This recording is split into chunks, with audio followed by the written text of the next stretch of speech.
But Gary, how about you go with the first question? All right. Why has the USA always used communist countries to be their fake enemies? The USSR, Cuba, China, Vietnam, etc. There are other types of governments equally as repressive, corrupt, violent, etc. that the USA doesn't make their fake enemies. And we say fake enemies. You guys know it. The USA doesn't really have any real enemies, right? It only has fake enemies, enemies it brings upon itself, right? We agree on that? Like, there's no country that really That is out. is a for real enemy of the U.S. We just make fake enemies so we can have constant war to pay for the military-industrial complex.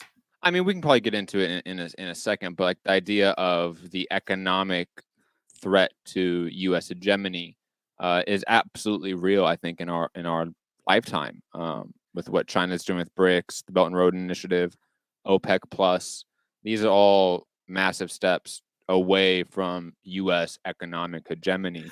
So That in a doesn't make sense, him your there is. enemy, though, right? Like, if I, you know what I'm saying? If we take the world away from the U.S. currency, that doesn't make me your enemy. Like, we don't use Canadian currency. That doesn't make me an enemy of Canada, right? We just don't use their currency. These things, every enemy the U.S. has ever had, I think, is fake. It's not real. They're not a real enemy. I will say that they are enemies to a certain class within the U.S., Gary. Maybe not to like the mass population of the U.S., where like China doesn't pose any sort of like realistic physical threat to the population of the United States. And neither does Russia. Of course not. Those are our fake enemies. But the reality is that they do pose a threat to the economic power and control of the U.S. ruling capitalist class. I think that. Okay, that is sure. Real. Yeah, I agree with that. You are absolutely right that it is self-created in a sense, or that it's in a sense blowback, right? Like U.S. has been out there poking its nose everywhere, sticking its guns everywhere, and we've created enemies a lot of times in that sense. Fake, real. I understand what you're saying, but I do want to get to the question. If I started an organization with me and all my friends who live near you, with the sole purpose of bringing you down, and then I call you my enemy, isn't that a little strange? Like, wouldn't that be a little like, why does NATO exist? NATO exists for the to basically attack Russia. That's why it exists. That's why it exists. Beforehand, yes. And they're our enemy. We started an organization to bring them down, but they're our. It doesn't make any sense, right? Like, and why do we have NATO in 2023? Let me get to your question, Gary. All right, let's start with the question. I know you're happy here, Gary. I know. I would say that the communist countries like the ones you listed, of course, I would not classify them as repressive, corrupt, or violent per se. Especially in comparison to Western bourgeois democracies, Western dictatorships, fascist dictatorships, or even sort of the neo-colonial comprador situation where we have dictators in global South countries, but they're in a sense puppets to foreign powers like the U.S., France, the UK, Belgium, etc. Right?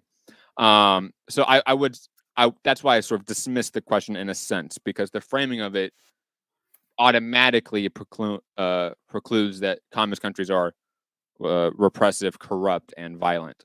I don't think that's the case. My point was there are other countries all over the world, Europe, Eastern Europe, Africa, South America, the Middle East, that everything that the communist countries are portrayed of doing, there are other countries all over the globe who do that and or possibly worse. So why, my question was really, why did they pick communists to be their fake country, to be their fake enemy? It's not, communism is not a fake enemy to capitalism. It's a very real threat to capitalism.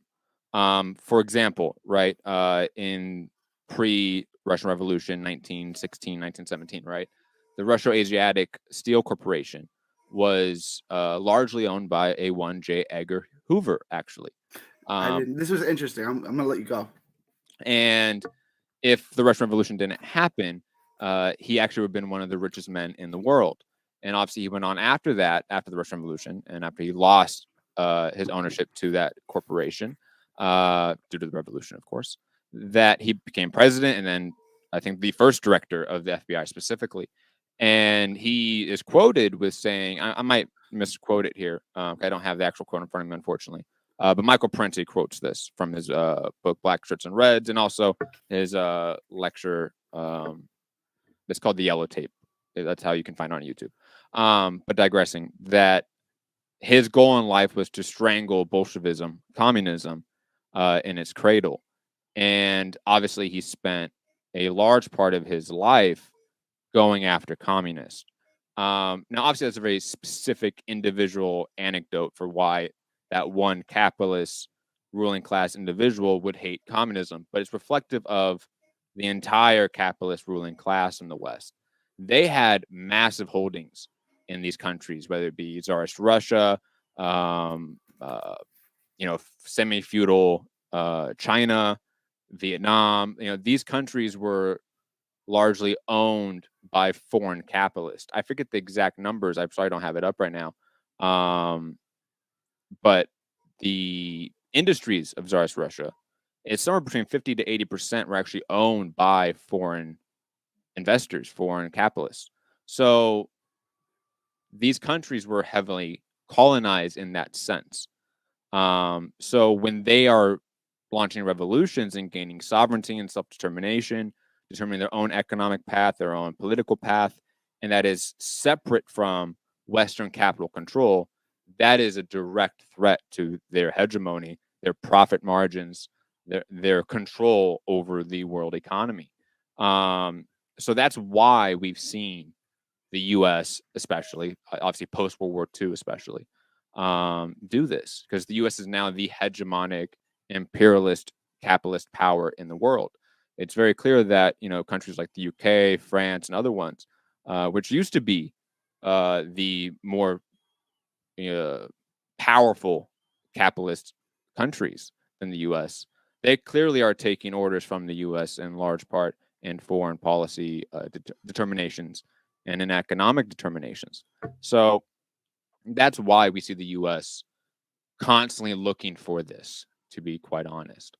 I have a clip, if you want me to play, from Philip Agee, who used to be in the CIA, and he gives a little 1 minute, 2 minute explanation of why the U.S. would do this. That's from the horse's mouth. Let's hear it. Yeah.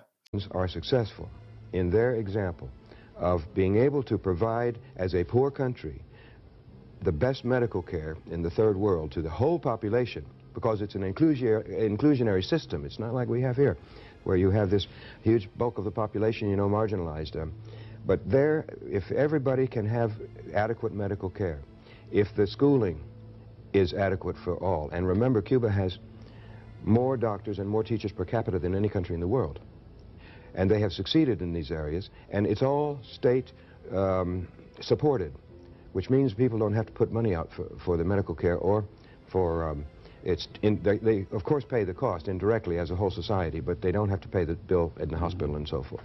And so that cannot be allowed to stand. It's a very bad example for the United States. So there is a very large mass of people out there who can look at Cuba and say, well, if they can do it, and on a per capita income of $2,000, $2,500 a year, where ours is $22,500 a year, what's wrong with our system?